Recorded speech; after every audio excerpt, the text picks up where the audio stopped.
How to fix PlayStation cannot download game.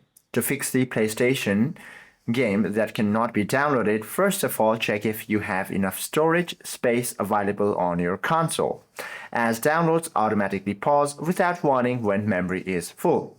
So once you ensure that you have enough storage, also go ahead and make sure that you have a stable Wi-Fi connection. And then you can also proceed to run a network test in your console settings. And if there are any issues, try to restart your router and PlayStation completely. Now all you have to do is highlight the game and press the options and click the resume option. Or what you can also do is delete the stuck download from your notifications and then go to the account settings and select restore licenses and reinitiate the download directly from the game library.